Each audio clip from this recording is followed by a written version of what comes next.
last war. The fast-firing 40-millimeter guns were our mainstay for the in-fight of kamikaze attack. The 40s did all right, but it soon became too evident that the 40s just didn't pack a Sunday punch.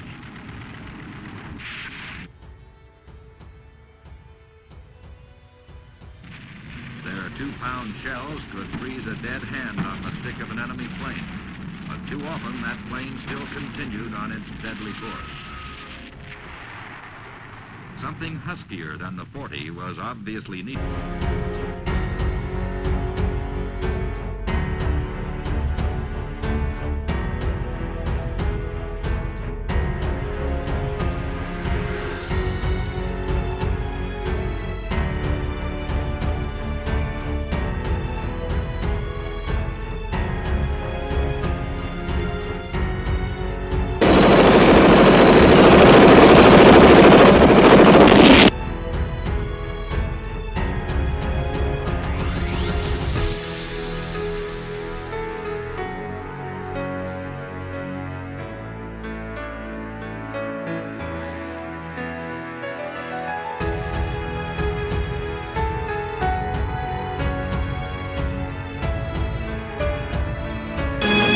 Here, the Quad 50s go into action.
Away at the enemy. Only there are no foxholes in the ocean.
Suddenly, an explosion on the afterdeck.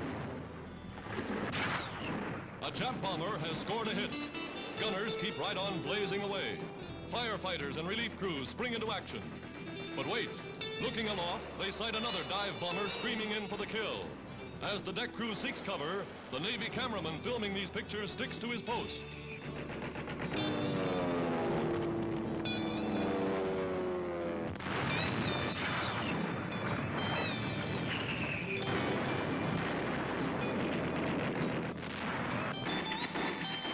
gaping bomb hole reveals the damage.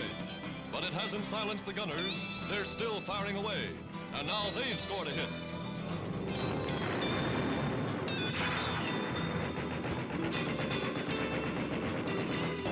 There, blazing in the sea, are two Jap bombers blasted to bits.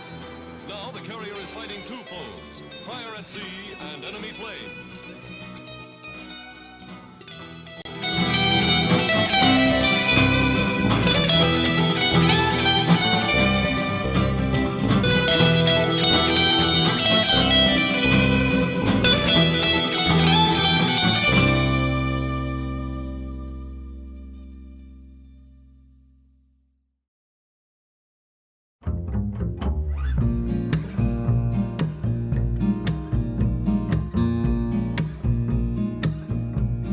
A 37mm remote-controlled anti-aircraft gun is tested at Fort Monroe, Virginia, for adoption by the Army.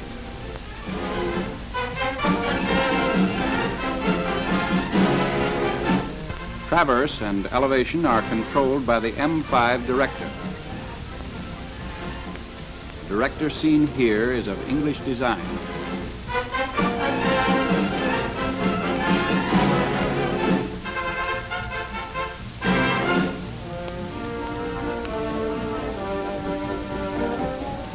This gun can fire automatically in short bursts at a rate of 120 rounds per minute.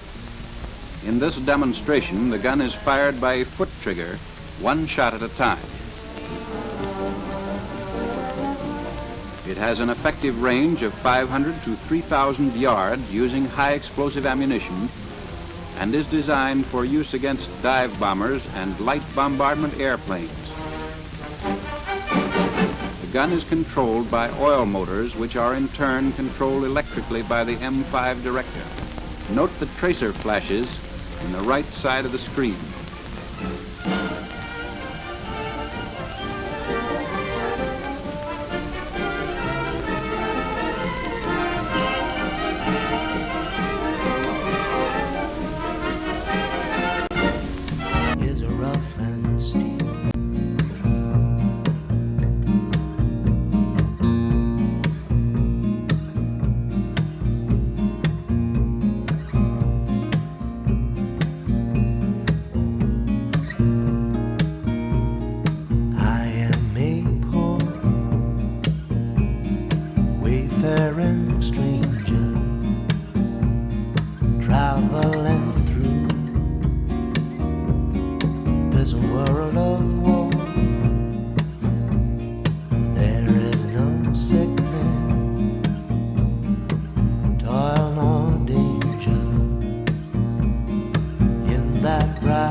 Scratch out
thousands of aircraft were hurled against our ships. But only 10% ever slipped through our air patrol. Yet the siege by air went on. The Japanese beast still spat zero. April 6th, 277 enemy planes shot down. April 12th, 100 planes. May 3rd, 97.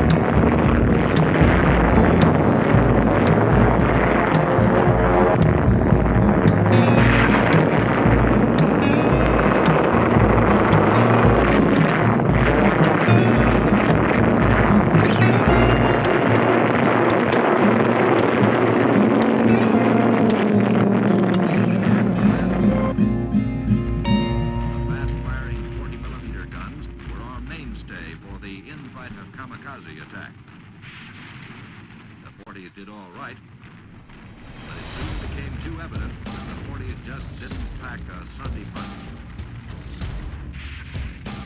Their 2-pound shells could squeeze a dead hand on the stick of an enemy plane, but too often that plane still continued on its deadly course. Something huskier than the 40 was obviously needed.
Here is a modern Molly pitcher working a gun by remote control.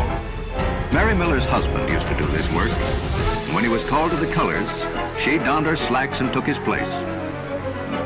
And now testing the alignment and sighting of what one Marine called the fightin'est gun I ever saw.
world of war,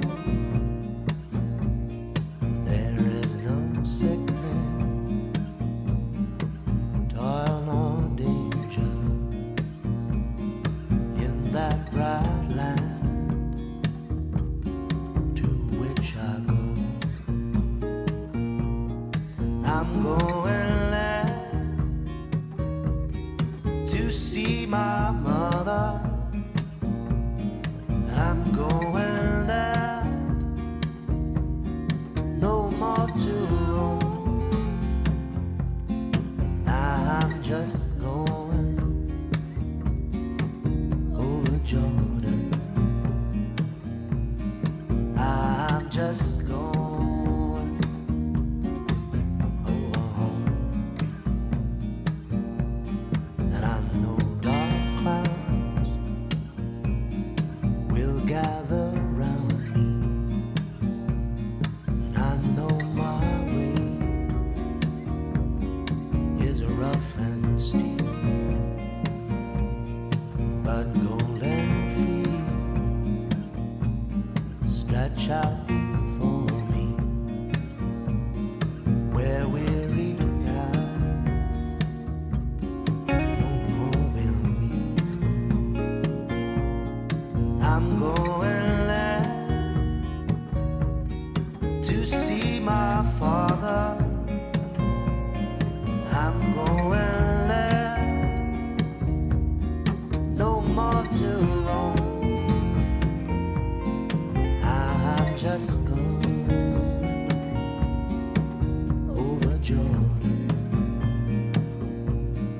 I'm just going over home.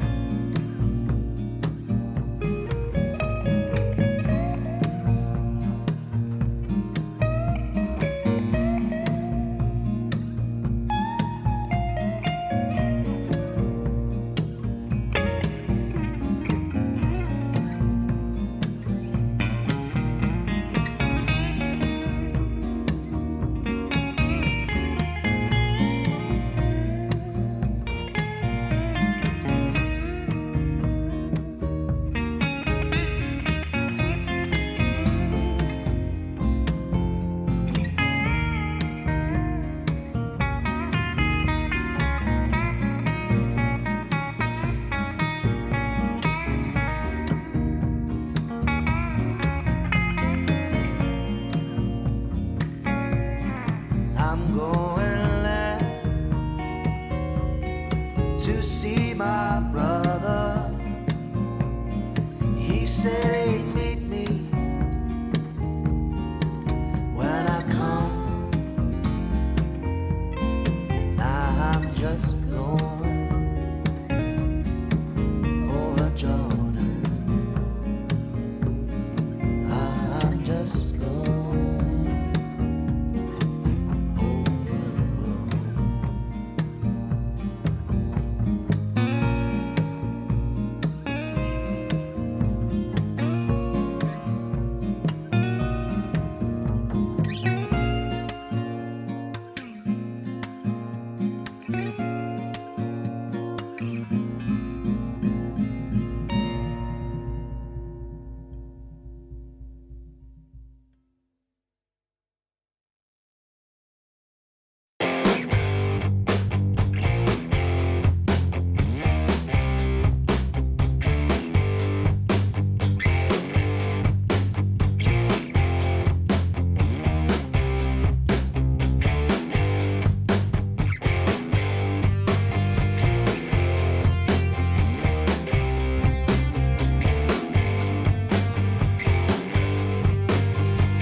In the United States Navy's arsenal of modern weapons, this new 3-inch 50 caliber rapid-fire anti-aircraft rifle in single or twin mount.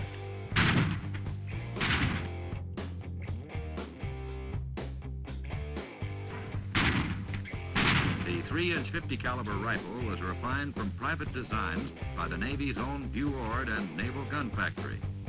The story of this amazing gun really began in the last war. The fast-firing 40mm guns were our mainstay for the in-fight of kamikaze attack.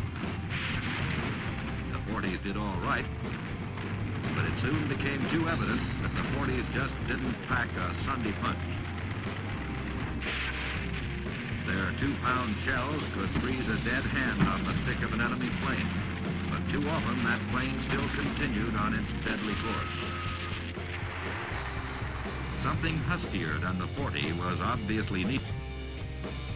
So when you see the husky new 3-inch shell alongside the little 2-pounder of the old 40mm gun, you can readily understand why the new 3-inch 50 caliber is the answer.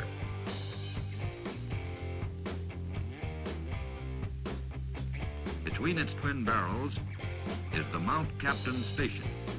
His finger is always on the firing key while the gun is in action.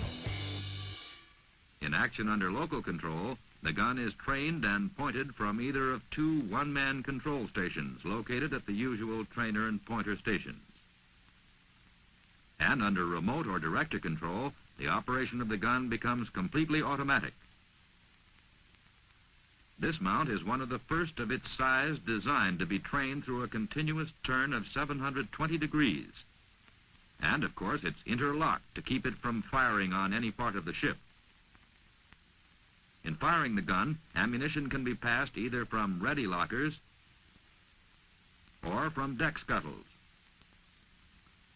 The ammunition is then placed in stowage magazines on the mount itself. These magazines are ingeniously designed to keep a fresh round in the same ready position at all times, so the first loaders can work fast.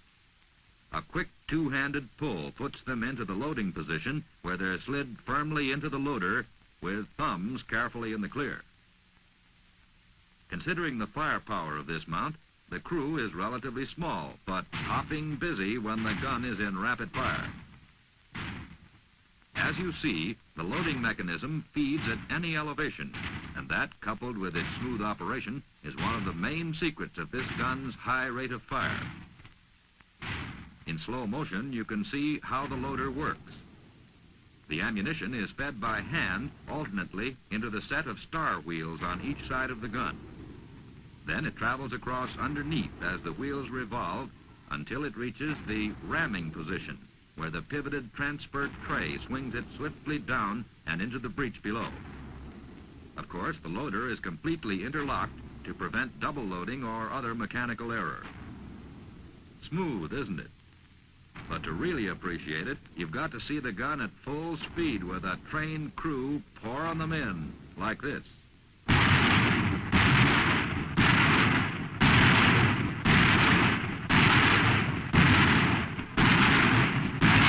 Between targets, it takes a couple of men just to clear the hot cases from the front of the mount. In twin mount, these new 3-inch 50 caliber rifles get them off almost as fast as your watch ticks, with enough power not only to take away an enemy's breath, but to blow him right out of the sky. Now, if you think this two-fisted puncher is tough,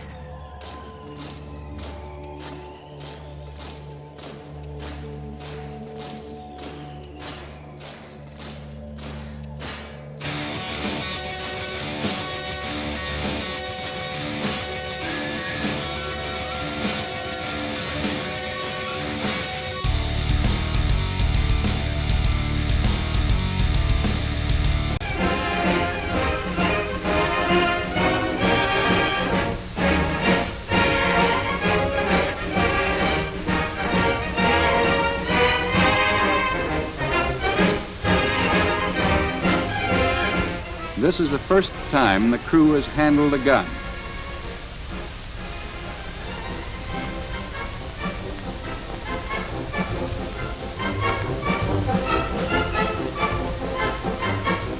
Three of these new guns are fired in a demonstration for distinguished visitors. The gun is 50 calibers in length, measuring 186 15/100 inches from the muzzle to the rear face of the breech ring. The gun has a muzzle velocity of 2,800 foot-seconds as compared with 2,600 foot-seconds for the 3-inch anti-aircraft gun. The recoil mechanism and cradle weigh 1,740 pounds.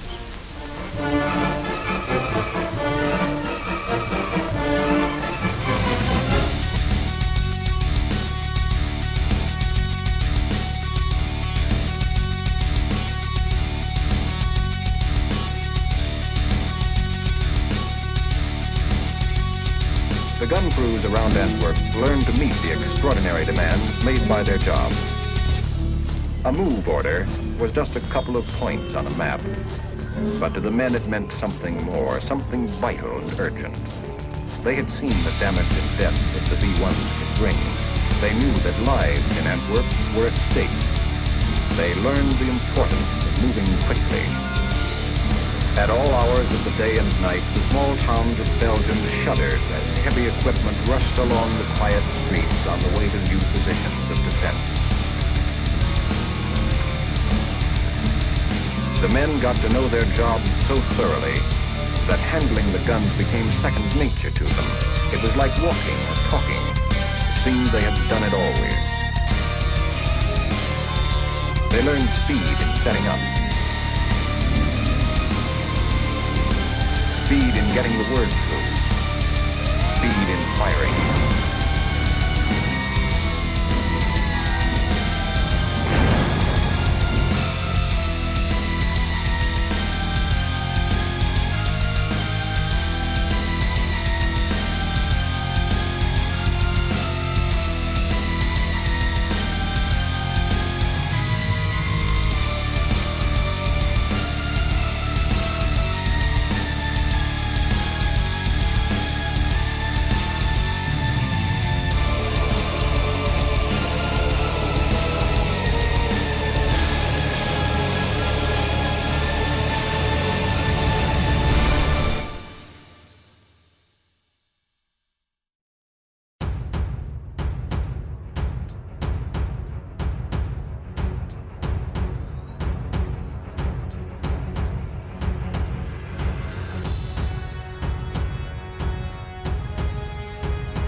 What had begun as a rescue mission took a surreal turn as the Card attacked the Dutch submarine with her deck cannon, and torpedoes finished her off.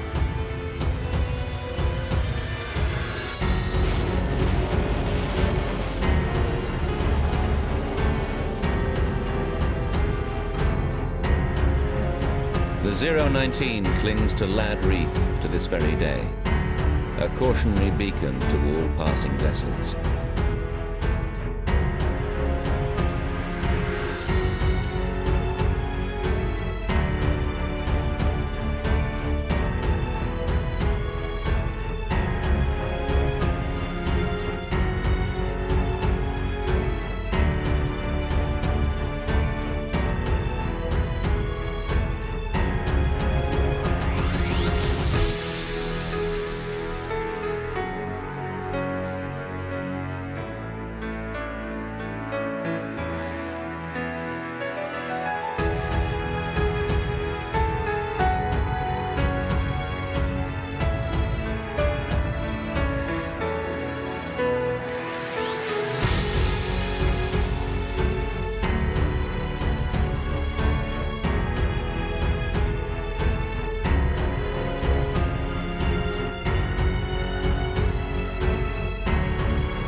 harshest week, the most devastating air-sea battle of all time wore on. The Japanese paid with their Air Force, with their newest ships, 4,232 planes.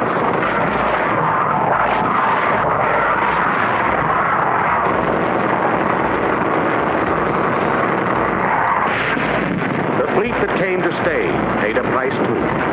But our men, our ships, our planes, took everything the land could throw at the sea and handed it back double. The question, could a fleet stand up against the massed fury of land-based planes, got an emphatic answer from the men who fight to live, from the fleet that came to stay.